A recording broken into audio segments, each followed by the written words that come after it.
자니? 어떻게 지내? 잊을만 하면 전 애인들처럼 나타나는 우리의 아련한 추억. 초재깅 알지? 얼마 전부터 로그인하면 사진을 랜덤으로 보여준다 그래서 나도 한번 봤거든? 이건 안 돼. 진짜 안 돼. 저랑 안 친한. 근데 해본 사람들 많나 봐. 서비스 열자마자 1시간 만에 한 500만 명이 몰렸대. 누군가한텐 잊고 싶은 흑역사가, 누군가한텐 빛나는 추억이 담긴 싸이월드. 우리 라떼들의 전성기를 함께한 싸이월드를 알아보자.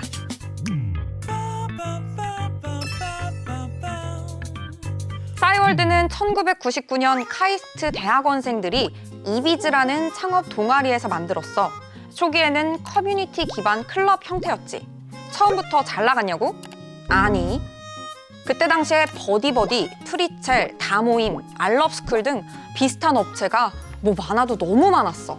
당시 대표였던 이동영 씨가 말하길 싸이월드 성적이 늘 12등이었다고 해. 1등만 기억하는 이 더러운 세상에 12등이라니. 당시에 수익 모델이 명확하지도 않았는데 2달 안에 성과를 내놓지 않으면 안 되는 상황까지 갔대. 그렇게 2001년 싸이월드만의 특별한 서비스를 찾기 위해 프로젝트 팀이 꾸려져. 그때 당시 이람이란 30대 초반의 젊은 여성이 팀장을 맡았는데 이 팀장이 시장 조사를 위해 모교를 찾아가 거기서 동아리 학생들을 만나서 열심히 인터뷰도 하거든? 그러던 중에 아이디어가 딱 떠오른 거야. 그게 뭐냐? 분명 똑같은 동아리 방인데 동아리 성격에 따라서 내부 장식이 다 다른 거야. 그걸 보고 우리가 알고 있는 미니홈피 기능들이 떠오른 거지. 근데 단순한 차이를 캐치해내는 이람 팀장님의 능력 대단하지 않아? 이분이 싸이월드 미니홈피뿐만 아니라 나중엔 네이버 블로그에 밴드까지 기획한 분이래. 여튼 다시 본론으로 와서 2001년 9월에 미니홈피 서비스가 시작돼. 반응은? 사람이 너무 많이 몰려서 서버가 터질 정도였대. 게다가 2002년 당시 업계 탑급이던 프리첼이 커뮤니티 운영자한테 돈을 요구하면서 이용자들하고 갈등이 생겨. 뭐 나중에는 돈을 안 내면 커뮤니티를 막 닫아버리겠다 그러고 그런 강압적인 태도 때문에 이용자들이 대거 이탈하지. 그때 꽤 많은 사람들이 싸이월드로 넘어와. 인력은 한정돼 있고 사람은 몰리고 결국 SK 커뮤니케이션즈가 싸이월드를 인수하거든? 메신저 네이트온, SK텔레콤 휴대폰 서비스와 연동되면서 싸이월드는 전성기를 맞아. 2009년에는 1촌 10억 건, 회원수 3,200만 명, 국민 5명 중 3명은 가입한 거대 커뮤니티 플랫폼이 됐어. 국민 서비스로 불릴 만큼 성공한 비결이 뭐냐 하면 브랜드 비책 첫 번째, 프로필 기반 네트워크야. 싸이월드가 있기 전에는 이런 사이트들이 대부분 커뮤니티나 동아리 같은 성격이었거든? 그래서 예전에는 닉네임으로 자기를 가렸다면 미니홈피는 본명을 걸고 시작해. 그리고 나의 일상, 생각, 취향을 사람들한테 보여주지. 이때 나를 다양한 방법으로 소개했는데 바로 미니미와 미니룸이야. 탄생설에서 동아리마다 방 인테리어가 달랐다 그랬지? 그것처럼 미니미와 미니룸도 나의 개성을 담아냈어.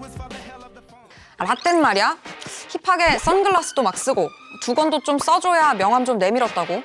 멋이란 게 폭발하던 시절이었지. 요즘 핫한 메타버스에서 아바타 꾸미는 거랑 좀 비슷하잖아?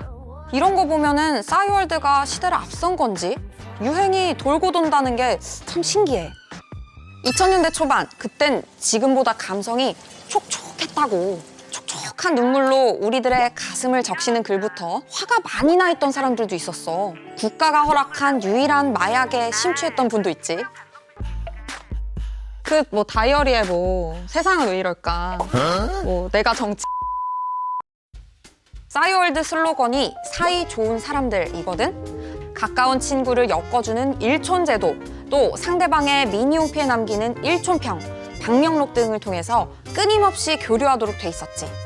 방구석에서 일촌들 파도 한 번씩들 타고 그랬다고. 또 일촌평은 친한 친구 딱 한 명 것만 남겨두는 게 또 대세였어. 다이어리도 막 드래그하면은 숨겨진 내용 나오고 막 그랬다고.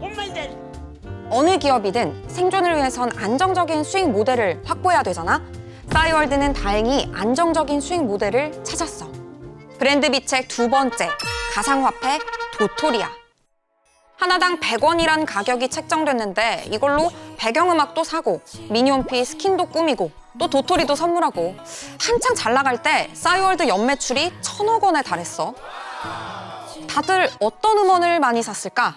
최근 싸이월드에서 2001년부터 2016년까지 가장 많이 팔린 음원 순위를 공개했어.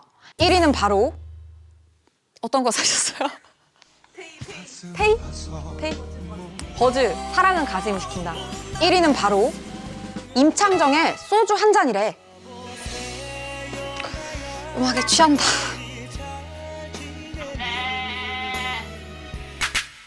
승승장구하던 싸이월드. 그런데 어느 날 슬그머니 사라졌지? 기업들은 시대의 흐름을 잘 읽어야 되는데 싸이월드는 그 흐름을 아주 늦게 읽어버려. 모바일 시장의 혁신, 아이폰이 2009년 우리나라에 상륙했거든. 이때부터 국내 통신 시장도 스마트폰 중심으로 빠르게 재편돼. 하지만 싸이월드는 PC 중심의 서비스만을 고집했어.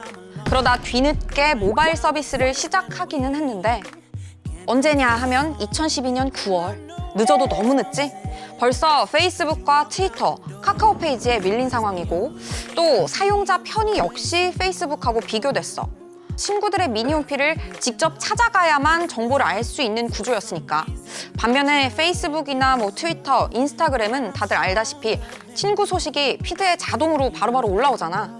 또 좋아요 하나만 누르면 내 의사를 표현할 수도 있고 더 쉽고 빠르게 교류하는 방식이 확산하기 시작한 거야.